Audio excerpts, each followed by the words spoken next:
Three. All right. Hey, Chad. How are you doing? I'm good. I'm so happy that you are here on the dinner party podcast with me Oh, today. absolutely. Yes, and I brought Chad on here today because listen, we love dinner parties, we love food, and all good food people find each other some type of way. I just found out Chad is from Louisiana, just like me. I told him we can't talk too much because I'm gonna find out he Kuzan.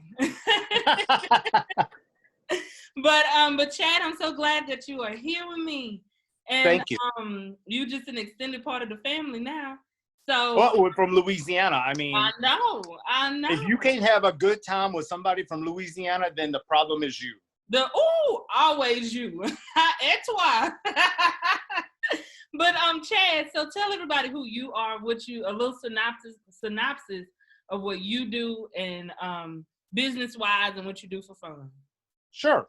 My name's Chad. I these days the world has changed in food.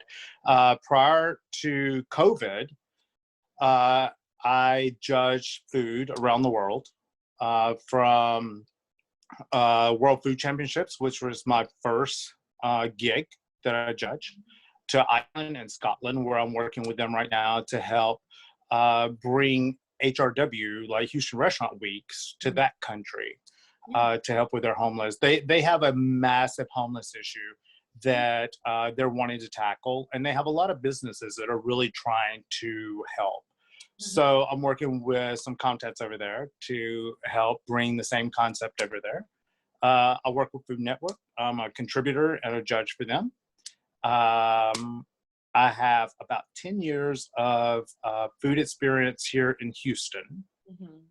that I've managed over 20,000 events, if Okay. you can imagine that, Oh, that's from 2 people to 5,000 people okay.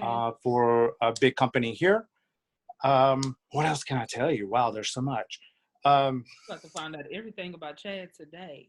It is so incredible, the journey that I've been on in the Yeah. last 10 years.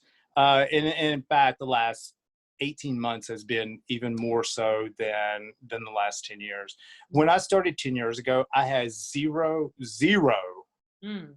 zero experience with food. And a good friend, um, he wasn't a friend at the time. He came on with a company that we're with. His name is Matt Johnson. He's with a roastery now here Okay. in Houston, and he was our executive chef. And he kind of took me under his wing and taught me everything I know about food, other than how to eat, because I know how to eat.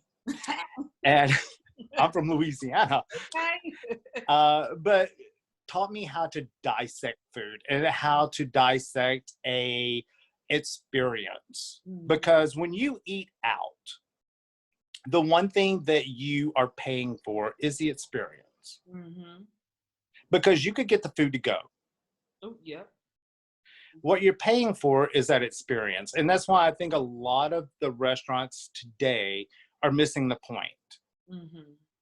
Because yes, you can get food to go. You can get Chris Shepard's food at HEB right now, Yes, you can. but you cannot get Chris Shepard's experience. Right. So there's a big difference. And I think the restaurant industry is fundamentally changing. I've been working with a lot of clients and how that looks, from how do you schedule your inventory, how do you schedule your staff, how do you manage your patrons when they come in. Because the last thing you want to see when you walk into a restaurant, this is me, Mm-hmm. is a bunch of tables that have a bunch of big caution tape on it. Yeah. Because in my mind, and I'm a pedestrian, what I call a pedestrian eater, Mm-hmm. the first thing you think is that table is dirty. Mm-hmm. I don't want to. I don't want to sit anywhere near that table. Mm-hmm. And for restaurants to put stuff like that, it's just very negative towards them and towards the experience overall. Okay. Okay. So, Chad, follow up to that. What do you feel right now during this COVID time? It's a very awkward time.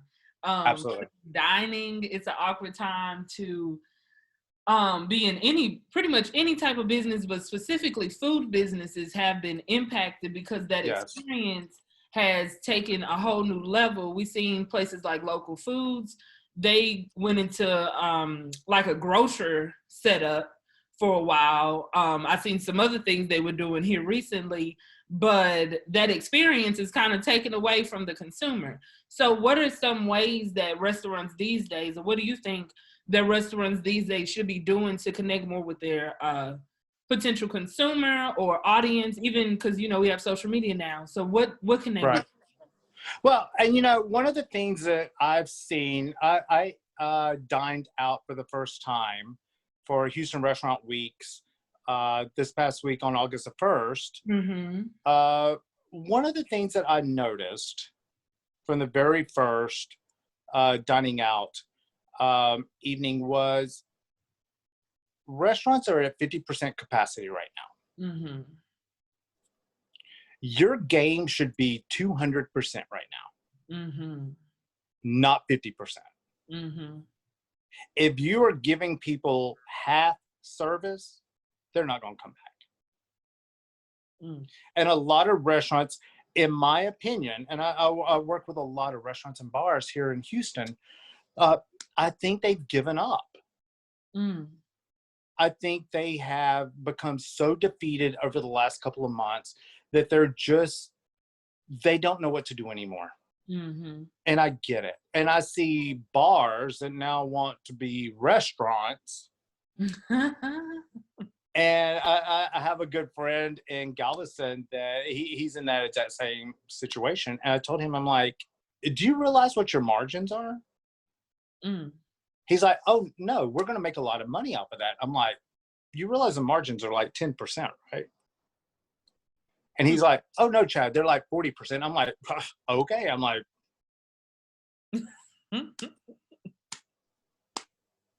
what do I know? You know, but I see a lot of restaurants failing in the fact that they're not treating their guest the best way that they can. And I think they're doing that because they're so defeated. Yes. When I ate out this past week, they didn't even offer the HRW menu. Oh. You know, which is a big deal. I mean, you know, HRW went from $7 for a entree dinner donation to $1. And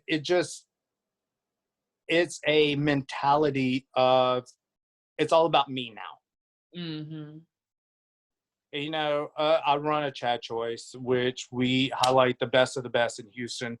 And our whole goal is we all succeed together. And I think that has changed. I think people no longer believe that. I think when everyone said at the very beginning of COVID-19, we're all in this together.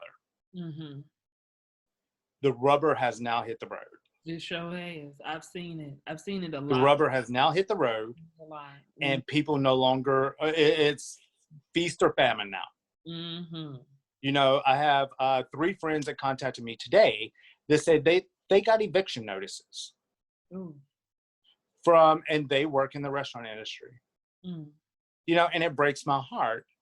You know, I mean, this is reality. And people have got to understand it. And people have got to support their businesses. You know me. We've had dinner before. I told you I do not eat at chains. Yes. That's a big deal for me. I'm all about supporting mom and pops and local restaurants. Number one, I think you get the best service and the best food. But also bigger chains like a Ruth Chris Steakhouse or Del Frisco's or, you know, McCormick and Schmidt, while they have fantastic food, they have deep pockets that, you know, someone like Chef Seco off of Kirby that has impeccable food doesn't have those deep pockets. Those are the people we need to be helping. Because Del Frisco's, they have money. Oh, yeah. Because that's, what, Landry's? Yeah.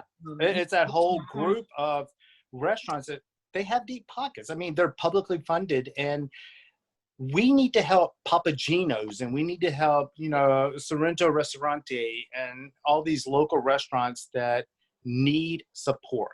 Because they're struggling. And I look back at a lot of things that have happened over the last couple months. Shake Shack, for example. Shake Shack took part of the PPP, and then had to give it back. So did Ruth Chris. And they should have never even applied. It wasn't for them. Yes. It wasn't for them. No, that's nasty and rude. It is, and it just shows you where people are about. It's not about everybody else anymore. We're not in this together. Don't let anybody fool you. Everybody's out for their own. And until you change that mentality, it's not going to change. No. And for people like Ruth Chris and Del Frisco's, McCormick and Schmidt, Shake Shack, that are publicly traded companies taking government funds away from mom and pops, that they're going to go away. And where's the best food come from? It doesn't come from Del Frisco's. Oh, no. They got good food. I'll give them that. It'd be good, though, but it's not. They got good food. It's what I call commissary food. It's not by a local chef that believes in his product. That you can say, you know what, is a chef here? Can I talk to the chef? Chef Mercer, Pachanike at Politan Row, perfect example. There's so many around town that need our help. That's where we need to be dining. Yes. And I've been encouraging everybody, because, I live over here in Chinatown. So those restaurants, I like. Yes. I'm a firm believer of my area. Because I grew up over. We are going to do a hot pot one day, because I have not done one yet. Me too. That's what I've been wanting to do. I just talked to somebody about it. We got to do a hot pot. We have to, and they have trust me, I'm gonna have my drink, because I'm from Louisiana. I know, that's right. I see your LSU cup. Okay, go Tigers. Go Tigers. GEAUX. Yes. And I know just over in our area, when the start of the COVID happened, they got hit extremely heavy. Yeah. And they got disenfranchised quickly. Oh, yes. It was tough. Now they've been building back. I watched so much of this area grow within COVID. It's crazy. The support is really great, because with it turning into, he called it, our illustrious president called it the China virus, whatever he called it. It shut down all China, Korea, everybody over here. So with that being said, now where do you think we can grow from this? That's a hard question. I think we're going to see a lot of shakeout in the nets.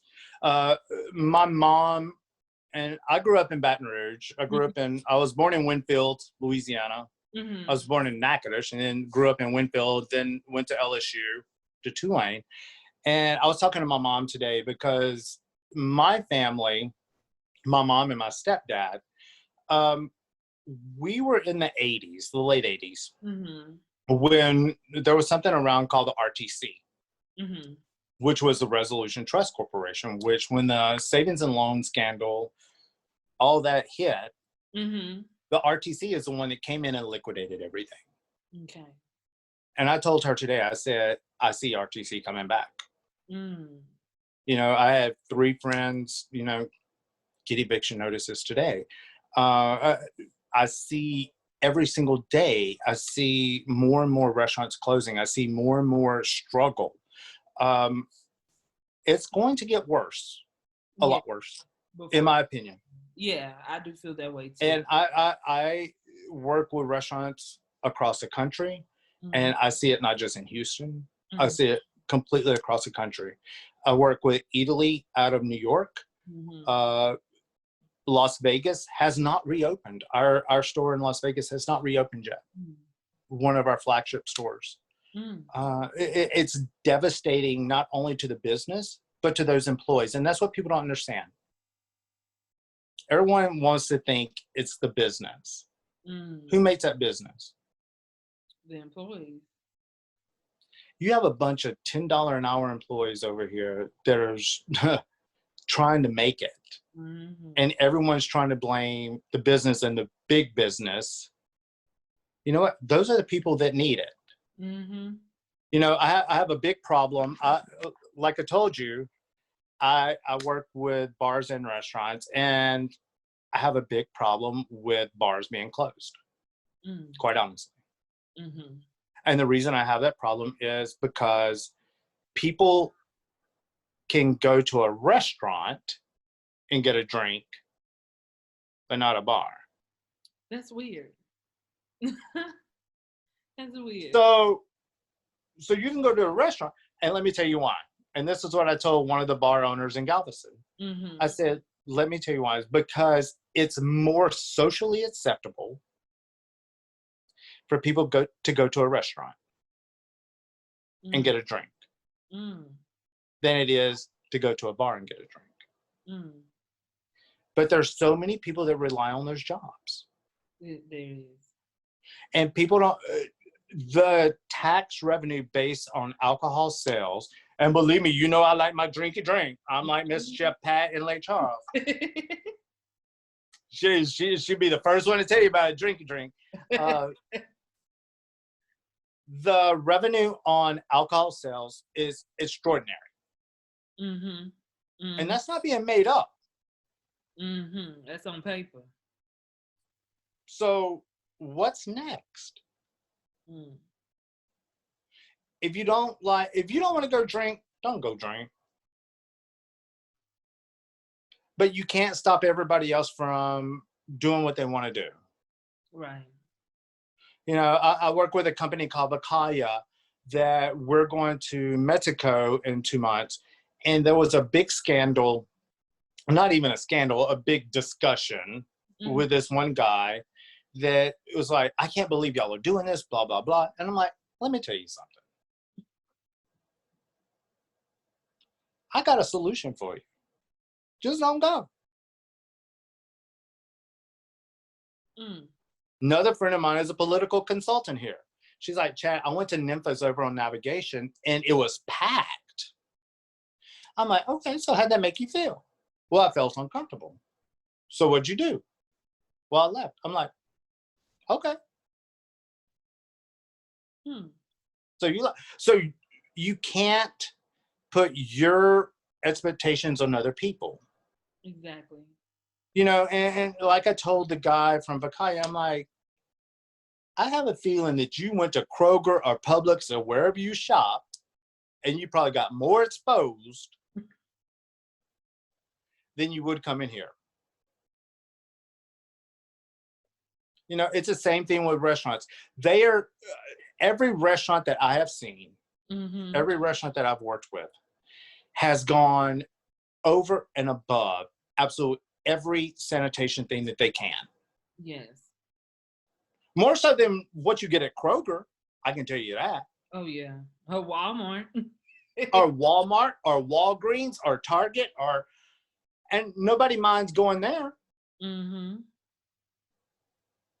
But restaurants, and these people make $3 an hour plus tips. Plus tip. I told you. Want to give them three friends today evicted. Labor Day, there will be millions. Where are these people going to go? This is a food industry. This is a backbone of the U.S. economy. And people just aren't getting it yet. You know, you have finance and you have O&G and you have technology and all that. Those people are still working. Where are all these people that are making $3 an hour plus tips? Where are they going to live? Are they going to live out of San Jacinto by the Fiesta?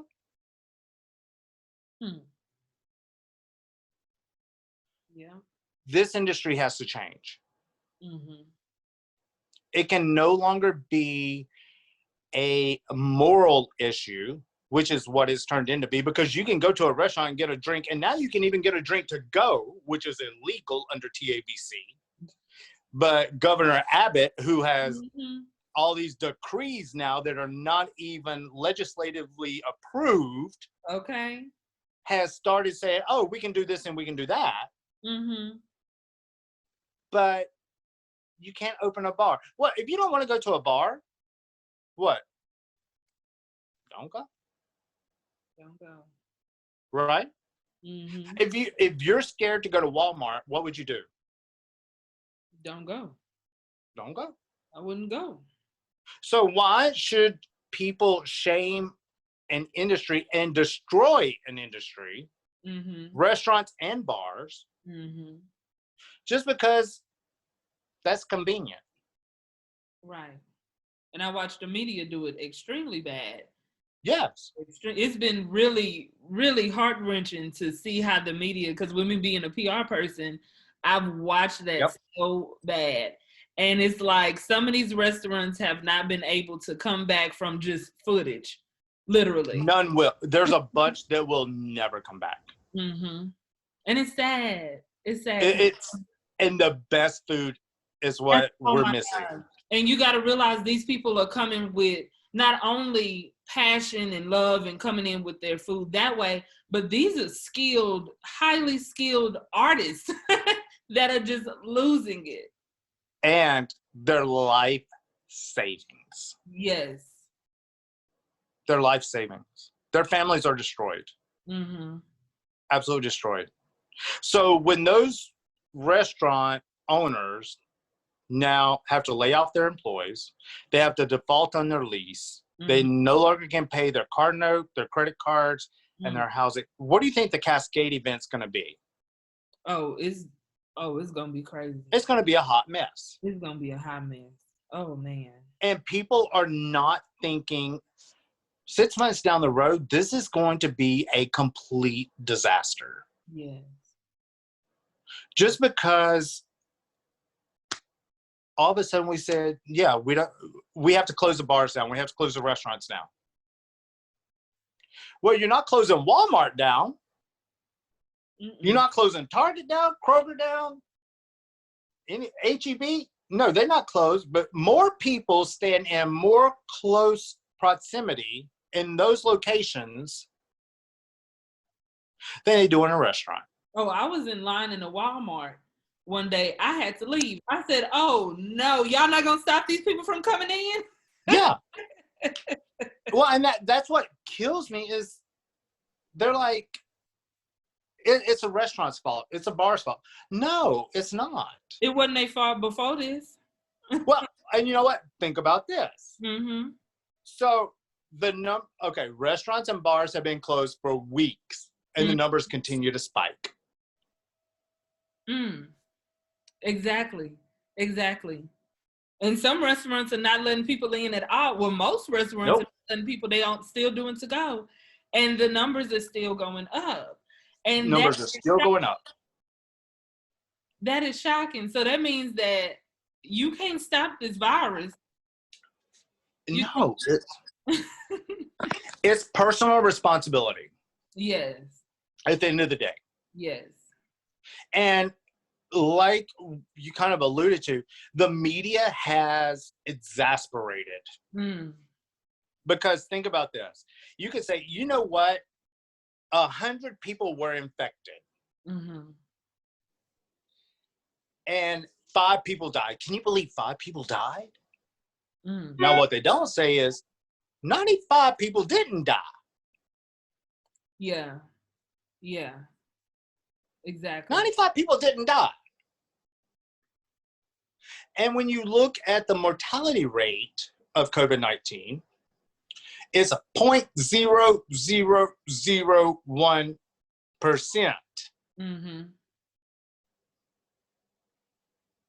And it's all media induced, in my opinion. Yeah. And it's ruining an entire industry. It's ruining our lives in a lot of ways. I work for Food Network. I've been grounded since March. Mm-hmm. I just got clearance to travel starting in October. But that's a big deal. Yes. You know, eating out and socializing is an American tradition. Yes. You know, and when you start isolating people, you start putting people to where they can't talk to other people. Mm. You get in a dangerous situation. Oh, very. Because at that point, people are no longer discussing things. Mm-hmm. People are no longer debating things. Mm-hmm. And now all of a sudden it's just whatever the news tells you. Mm-hmm. They trust what You know, I put on my Facebook today, I don't know if you saw it or not. Mm-hmm. I'm sorry. I'm like, COVID-19 check. Mysterious Chinese seeds check. Now we got tips on how to like not have a shark attack. What? I'm like, what?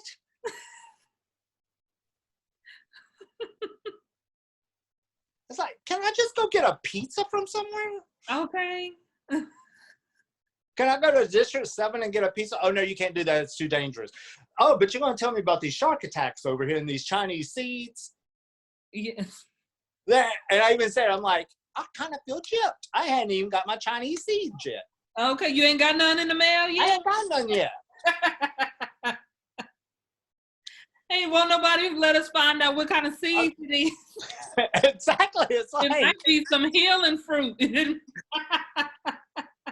you know, it's like, it's just kind of crazy. The whole thing is a little bit insane. Today, I said, Chinese seeds, what they got to do with me? Yeah. Look, if somebody sent me some damn seeds in the mail, I can tell you I'd throw them away. Yeah. Common sense. Common sense. If I didn't order this, I can tell you it probably don't make it from my mailbox to my house. Right. Because I passed by the trash can on the way with all of that other stuff.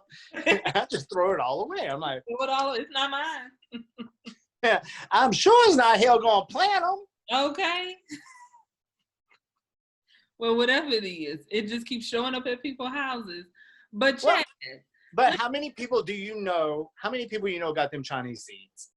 I don't know anybody who got Chinese seeds. And See, I'm still trying to find out. I was looking at them because I was trying to figure it out because, you know, I was in FFA. So I was trying to figure out what kind of seed. I'm like, Mama, pause that. Let me see what kind of seeds those might be. Yes. Let me see the seeds. Ain't nobody I know got those seeds yet. I know I don't know anybody who got the seeds. But all over the news is don't do anything with Chinese seeds. Mm-hmm. Look, shark attacks. Yep, shark. don't go in the water. Shark attacks. Yep. Maybe I should give them Chinese seeds. Okay. The shark. Use the Chinese seeds. Maybe it was a warning for the shark attacks. I just think people need to be a little bit more logical and a little bit more rational. Yes. That's what I really, and coming back on that about the focus of the media, just real quick, I have an issue with the focus of the media because things that we would be really passionate about is food insecurity. Yes. They're not talking enough about it. I know they say the school is giving out food and things like that, but at some point, without funding from the government, that's going to be because that's all government funded things. Then not only food insecurity, but domestic violence and child abuse is at a very high rate. Now I've seen more of that, and that has touched down in my local circle than seeds, Chinese seeds. Because I still hadn't got mine. No, well, when I get mine, I'll let you know, Chad. Because I may have to plant them just to see what happens. Because you know what? It may be the cure. You never know. But, you know, going back to what you just said, is this. You look at Austin, Texas right now. Mm-hmm. Austin has closed all of their schools. Mm-hmm. Okay? But they're now allowing the YMCA to come in and lease the exact same schools Mm. To have daycare for the exact same kids to do virtual learning from the exact same school for $180 a week. Does that make any sense? That's interesting. But no one wants to talk about that. No one wants to talk about, let's be reasonable. Yes. You know, yes, COVID-19 is a devastating issue. It is. We all get that. So is the flu. So is measles. So is rubella. So is all these other issues that go along. So is botulism when you buy a can of food that's dented. Botulism's in it. Mm-hmm. So it just seems to be the hot topic of the day that is creating hysteria. Oh, yes. Hysteria is very wild at the moment. You know, and I mean, and you know me, I know thousands and thousands and thousands of people. I don't know a single person that has COVID-19. Really? And that's, that's the case for many people. And they never show on the media, because with my career being in the media and understanding the media and what's important to them at the moment, it's hard to say. When you say, I haven't dealt with a COVID death yet, and I haven't either. I haven't dealt with the COVID death. Not saying that it's not real, not saying that it's not out there. I watched other people from my job even had COVID. And so it's like people have been affected in their own way, but it's a lot of people that have not dealt with a COVID death or even contact with COVID at all. Now, let me ask you this. If it was as bad as everyone says it is, I would expect Mia Shea, who is a friend of mine, who's a reporter here, to be at Memorial Hospital at the ER where they're turning people away. Because I want to see that. Because I want to see that. That's when I believe it. But if you're just telling me that people have it and blah, blah, blah, you know what? And hospitals are overrun. And I'm like, I don't see anybody being turned away from an ER. I don't see anybody like. I actually went to the hospital at the height. I was in the hospital for 4 or 5 days. I was in there. Now, they kept me separate from the COVID people, but nobody was turned away. I did not see that happen. I asked about it because, I wanted my own spiel on what's happening, what we got going on. Tell me what's going on. Yeah, tell me what's going on. So I'm asking nurses because I want to know. And I'm just like, look, how are y'all dealing with this? Like, what's happening? And they were like, we've dealt with it. We've watched some people die from it. But at this particular location, and I have to go often to go get my blood done. And this is Methodist also. And not to say it's not happening, not to say the numbers are not going up or anything like that. But the medical center here, I can say for here in Houston, they got this so down packed, you don't even see. Let me tell you something. This morning, I went and got tacos from Taco by Fly or something, Fly by Tacos at Max's Wine Dive on Washington. There's a women's clinic next to it. They have big signs that said, don't come here for COVID-19 testing because we're not doing any of that here. Now, if it was that much of an issue, don't you think that it would just be a little bit different? And I've been telling people, you have to watch what you watch on the media. Yes. You have to watch who you get your news from. I've been watching news from other countries. That's how crazy. That's where I'll watch a lot of my news at. I watch news from other countries because for ours, it's very biased and it's geared towards one thing. And like you said, the restaurant businesses have literally almost taking the brunt. Yes. And with the way the media has treated them in the past, I'm hurt by all of our news channels, the way that they've done. They try to backdoor and show the restaurant of the week or restaurant of the day and things like that. and the different innovative things that people are doing inside of Houston, inside of Houston and things like that, they show us that people are still thriving. But this is my thing. This is my biggest issue, is that when we talk about the smaller restaurants, the restaurants where the chef is in there cooking and they build from the ground up, I'm not getting money on the line. There's just not enough people going to support them. No. And I'm like, y'all need to come over here to Chinatown and get y'all some noodles. I can tell you the best noodle spots to go to.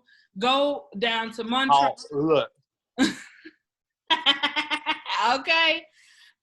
All of these places, go out to Montrose, go down Kirby, go and find all of these restaurants that's not owned by a big name person. And I bet you'll have a better experience. You'll have better food. Better food. There or to go. Because I've gone to these large McCormick and Schmick's and Grimaldi's, all these other places. When you get that food home, it ain't good. Nope. You have to eat up in there.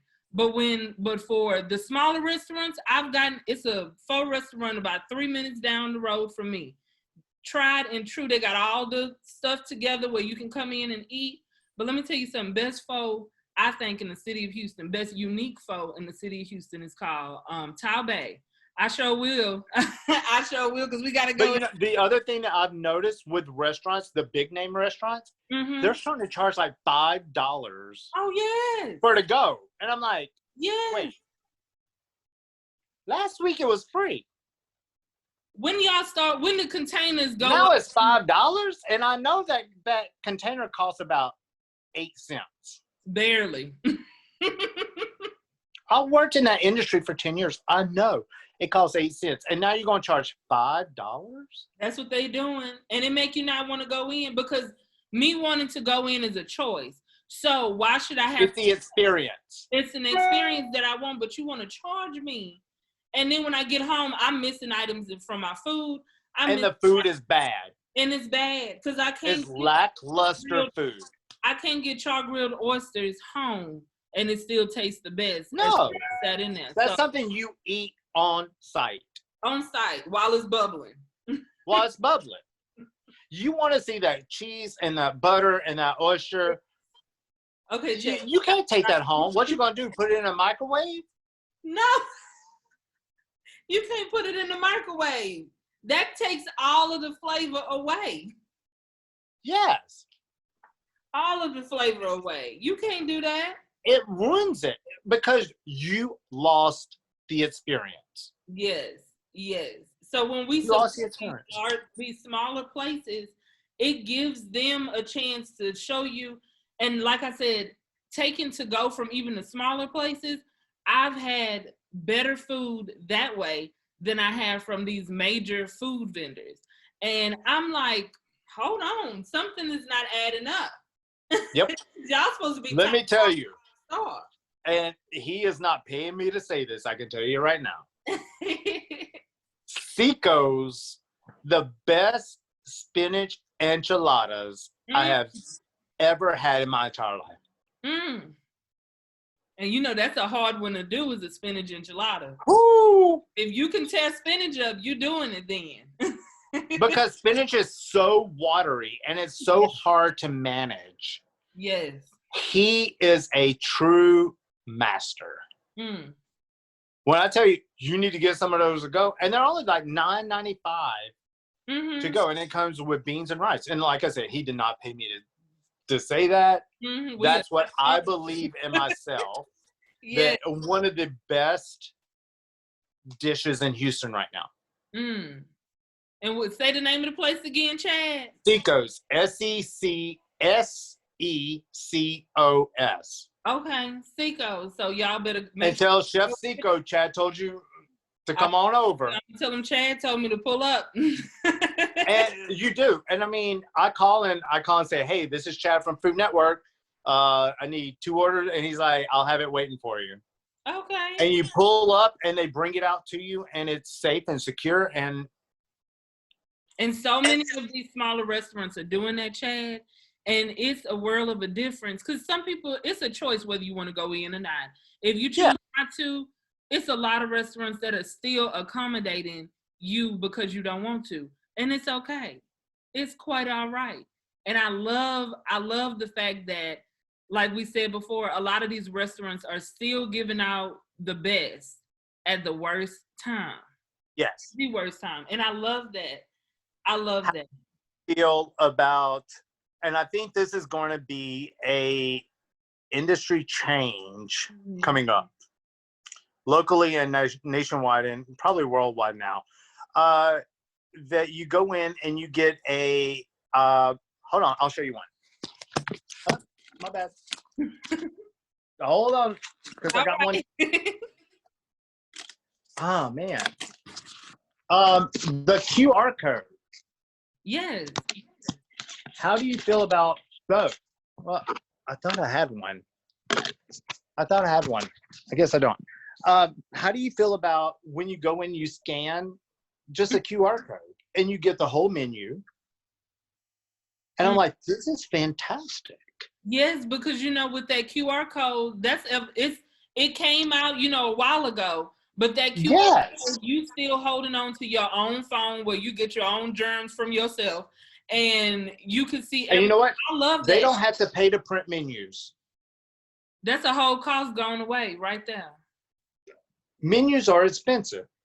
Mm-hmm.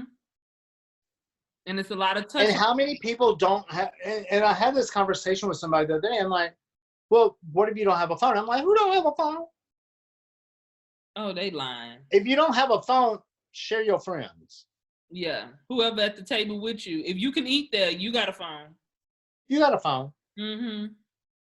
That's like saying I don't have an ID. Yes, you do. You just don't want to show anybody. No, I mean, just real talk. I mean,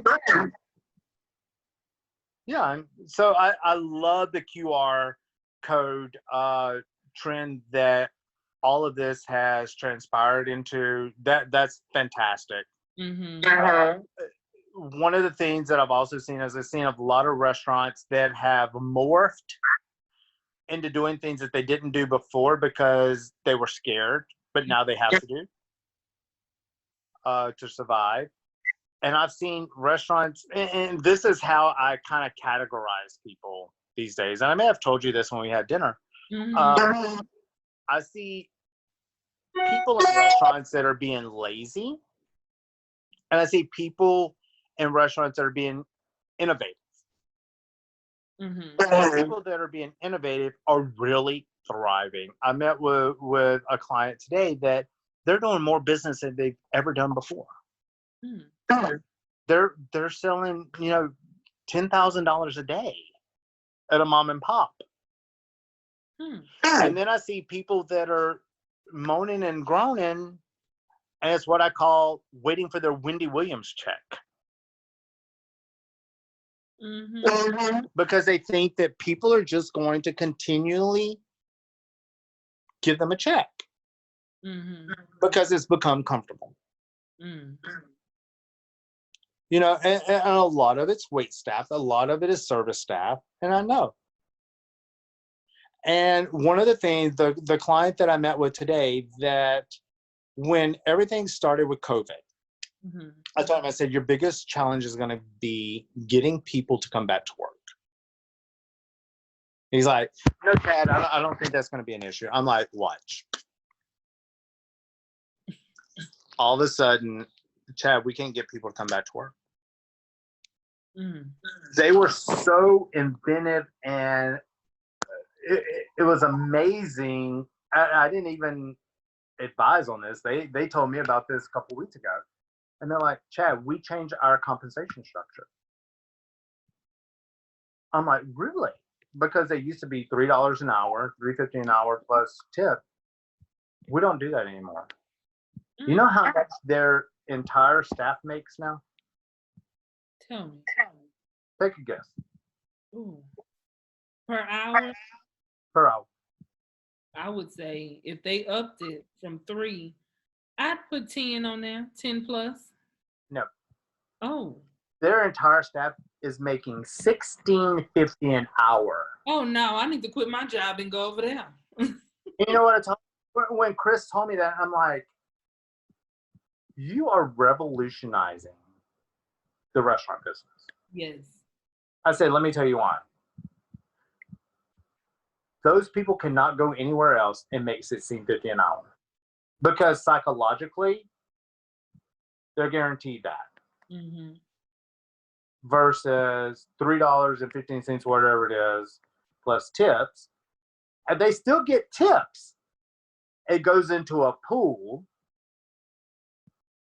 for everyone. Mm-hmm. I said, but those people will never leave you. They'll be there forever. And you know what? Nobody has left. Everybody's still there. Versus, and I mean, it is a revolutionary way for the restaurants to treat people. Mm. Mm. $6.50 an hour. That is something unheard of. That's almost $35,000 a year. Mm-hmm. Mm-hmm. As a server, guaranteed. Guaranteed. And Chris even said, Chad, yeah, we're taking all the tips that they get for the $16.50, and what's left goes into a bonus every quarter. Oh, nice. So this is a barbecue place. Okay. So these are not highly educated people. These are not, PhDs or anything like that. These are people that have kids and rent, and now look at what they have. With that structure, that's amazing. Because someone thought outside of the box and took a risk. Paying the exact same amount. Because he would, and that's what he told me. He's like, Chad, that's what we were paying before. By the time they got tips and everything else, that's what they were making before. It's just the way you frame it. And it's guaranteed. And it's guaranteed. It's guaranteed. And because what people don't realize in the restaurant business is that when you have turnover in a restaurant business, you're looking at least 50% of that first year salary through training, onboarding, everything that the company is having to absorb, in addition to their wages. So when you have massive turnover, you're just costing yourself. Yes. Yeah. Now, at 16, do you think anybody's gonna leave at $16.50 an hour? No. No. Psychologically, I couldn't leave. Yeah, no, because the security is just too great. Yes. I mean, you going from people only being able to get a basic apartment to a nicer, not only, I'm not saying a nicer apartment, but like I always say, they can move out the ghetto. So with having that for sure paycheck. Lifestyle. Yes. Change your lifestyle. And I and what I was telling Chris, I'm like, that is ingenious. I'm so happy that you're doing that. I'm like, because 2 or 3 doors down is like an IHOP or something. And I'm like, so they added and they go apply to IHOP. Their application, they were making $16.50 an hour with you. And they go apply for a $3.15 job down the street. They crazy. You see what I mean? It's like, and that's where the food and beverage industry has to morph more than what it is, because it's a service industry. Yes. And the better the service, the more you can charge. The more you can charge. You go to Whataburger, you expect Whataburger. You go to McCormick and Smith, you expect something different. Now, you don't go to McCormick and you get Whataburger service, you're going to be ticked off. Oh, yeah. But if people at McCormick are making a livable wage, don't you think they're going to have more incentive to provide you better service. Excellent. Better service. You know, and it's just, I think society has to re-evaluate how we look at jobs and how we value people. Because right now, people see servers as the bottom of the ladder. Mm-hmm. And these are the exact same people they're expecting to give you the best service. Mm-hmm. Makes no sense. No sense at all. But the people that you're paying the most, politicians and media and everything else, you give them a pass. Mm-hmm. It's backwards. You know, and you know, the whole thing with this whole COVID thing and the shutdowns and everything that's happened, look who has suffered. It's a food and beverage. It's the service people. Because the government people are still working. The media is still working. Very much so. And all these other people that were struggling, you're blaming now. Yes. This is crazy. Which makes no sense because the number is still going up. It don't add up, Chad. It don't add up.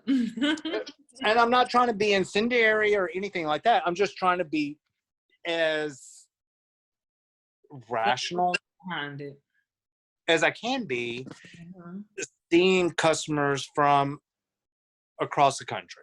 Mm-hmm. And that's what I do. I mean, it's just, it makes no sense. It's illogical.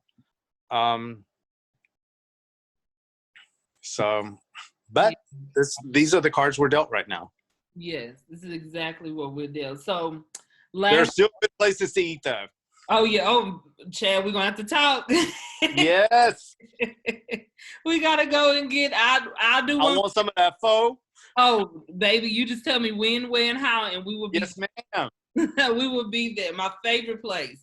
But Chad, okay, last question, because we didn't touch so much, and anybody from the food industry that hears this podcast right now, they will be given so much treasurable information that you just gave these people today. And anybody wanting to go in the food industry, I like to say it's not dead. It's gonna come back, and your dreams are not dead. Because a lot of people, they still want to break into the food industry. I've seen a lot of things happening on social media that I've never seen before. In the news, you can't watch the 10 o'clock news every night anymore. But Chad, we're gonna end on this note. We're gonna end with, tell me, Chad, give me 2 places in Houston that you think people need to go to right now, besides Seco, because we already got Seco on the list. Seco's so 3. Number 1. 2 places. Mm-hmm. Wow. Sorrento Restaurante. Okay. Sorrento. In Montrose, on Westheimer. The other place that I will say is the Boot. No, I'm going to give you 3, actually. Go ahead. Okay. The Boot in the Heights. Uh-huh. And the Flying Fish in the Heights. Flying Fish. Okay. All right. And at Flying Fish, get the gumbo with the grits. Oh, okay. You took me. They do a brick of grits. Mm-hmm. It's a brick. It is. Brick. And then they do this gumbo on top of it. It's amazing. Okay, Chad. You didn't did too much now. You did too much, Chad. Gumbo. Otherwise, come eat at my house. Okay. But that sounds ridiculously good. That's different. Because at my house, I've seen people do gumbo with potato salad. We do it right. Dude, that's good. Oh, you do it with potato salad? Yeah. I haven't done it with potato salad, but I've watched people do it with potato salad. Oh, another place in Sugarland. I just heard about. I haven't eaten there yet, but I plan on going. It's called A Broken Egg. Okay. I've heard of that. They supposedly have the very best shrimp and grits in town. And that's what I just. With shrimp and grits is like my signature dish. Okay. So I'm gonna go and I'll let you know about it. Okay, let me know, because I'll go with you. I'll go with you if you need me to, because I love me some shrimp and grits. Okay, because I like people who surprise me with a good shrimp and grit now. Yes. Good. And this is our episode where we just talking about how we can support our restaurants, whether you're in Houston or any place in the Anywhere. whole entire world, how you can support, especially here in the U.S. We just have Get out and go eat. Get out. Okay, Chad. Are we about to start a movement? Get out and go eat. Yes, go eat. Whether you're getting it to go or eating in. Because you're gonna eat any kind of way. Mm-hmm. People are opting for going through drive-throughs. You know that, right? What? Okay. Why would people go eat at a drive-through when you can get the same price point and get better food? Prime example: $13 for the best egg. Or $9.99 at Seaco's for spinach enchiladas with rice and beans. Okay, and I got one for you. $13 I can pay at Chick-fil-A, and I'll do Chick-fil-A because they will get you there to $13. I can go to my pho restaurant, Tao Bay, and get a 4-pack $10 egg roll and a whole thing of pho. And what? Support your local restaurants. Support your local restaurants, y'all. That's what we're talking about today. That is the backbone of this economy. Yes. That's where your friends and family work. Mm-hmm. Because that's what runs the show. Houston is the most dining, people don't know this, Houston is the most dining out city in the country per capita. Mm. People in Houston eat out more than anywhere else in the country. Mm-hmm. So to shut down the restaurants and shut down the bars is shutting down, it's like shutting down the oil and gas industry. It sure is, because that's the heart and soul of Houston, Texas. And where do you think the oil and gas industry of people are eating? Mm-hmm. They're eating at McCormick and Schmidt, and they're eating at all these chains. Mm-hmm. Instead of eating with people that are in their community and making a difference. Yes. And that's what people need to eat. We are going deeply into supporting your local food. Absolutely. You know, at a Chat Choice, I have a very deep belief in that we all succeed together. Mm-hmm. Yes. And that means that we support each other, and that means we shop with each other. It's every aspect of it. It's not just when it's convenient. Mm-hmm. It's when it matters. Mm. Right now is when it matters. It matters most, yes. Why do I want to go to Shake Shack or Whataburger or Burger King or McDonald's right now? I would rather go to the burger joint. Oh, yes. That's locally owned, because I don't want them to go out of business. Mm. I would rather go to 369 Oriental. Yes. Because I don't want them to go out of business, because I enjoy their food. I would rather go to La Tapatia. La Tapatia, yes, sir. Because I know every single waiter and waitress over there. Mm-hmm. I've known them for years. Mm-hmm. Because I don't want them to go out of business. Because I don't want to go to Taco Bell. And eat their dog food. You know what I mean? It's like, I don't want to go to Taco Bell. Yes. I want to go to the burger joint because I don't want to go to Burger King. Mm. I want to go to Seaco's because I know his food is good. Mm-hmm. Mm-hmm. And I know him and his family depend on that restaurant for his kids to go to school. Mm.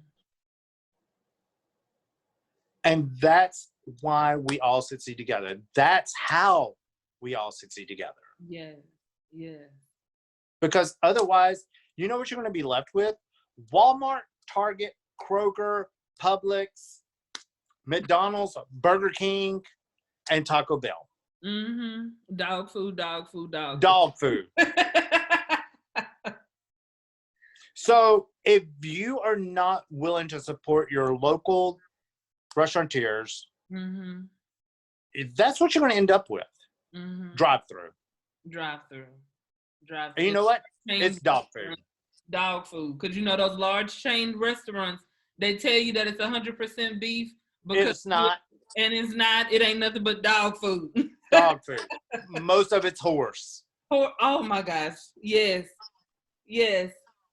You know, and nobody questions it because it's drive-through, it's quick and easy. Mm-hmm. You know, for And we the see same that amount of time Chad. and less money, you can go to a decent restaurant and get something to go. Yes. Yes. Call ahead, and you're not going to wait in line in the drive-through. Mm-hmm. You can call Barnaby's and say, I want chicken tenders instead of going to Chick-fil-A. Oh, yes. Yes. You know, there's so many places that you can go in town that need your support. Yes. And not only do they need your support, their employees need your support. Mm-hmm. Their families need your support. Mm-hmm. Their communities need your support. Mm-hmm. Because otherwise, they're going to fail. Mm-hmm. And when they fail, don't think that they're going to fail alone, because you're going to fail along with them. Mm-hmm. That's the reality. Yeah. I don't know how else. You know, I've been preaching this since April, May, and people think I'm crying chicken little. But you know, I have 3 friends get evicted today in the service industry. It's getting ready to cascade. It is. It is. And no one wants to say anything yet because it hasn't affected them. Instead, they're still going to go to Whataburger. They're still going to go to wherever. Mm-hmm. Instead of supporting the people that need it the most. Mm-hmm. Mm-hmm. Me and my family, we put together every week. We go out and support another restaurant. Yeah. All kinds of restaurants. We just go and support them. We have one local every Friday. We go and get fish from them just to keep everything moving. I sure will. I sure will call you. Yes. So it's so much that we could talk about, Chad. This is, we can go on all day. All day. Let people know how they can get in touch with you. They can always get in touch with me on Facebook at chadchoice.com, Instagram. Okay. Find me on LinkedIn with Food Network. Mm-hmm. I'm all around. Everywhere. Chad. And I'm always happy to answer questions or help people or guide people. My core philosophy is we all succeed together. And if there's something I can do to help someone, absolutely. Yes, Chad. I appreciate you being on here with me. I'm so happy that we got to talk because, food people find food people. And absolutely. We have got to stick together. So this is our collaboration of a Chad's Choice and the dinner party coming together to support yes, ma'am. Local restaurants. And we all day, every day, this is our life. This is where we come in and make sure, because like I said, we food people. Not only do we want to not eat dog food at Taco Bell, we want to eat good food that come from the soul. Because me and Chad we both cook.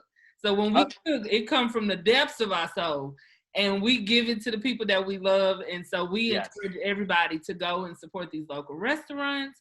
And y'all going to be hearing more from Chad soon. Chad, we're going to have to do once a month if we got to, just to get people to these restaurants. I'm always around, and I'll be more than happy to do whatever you need. Okay, Chad. Well, I appreciate it. Other than that, Chad, thank you so much for being on the Dinner Party Podcast. Thank you. You guys have a great week, and I'll be back to see you soon, I hope. All right.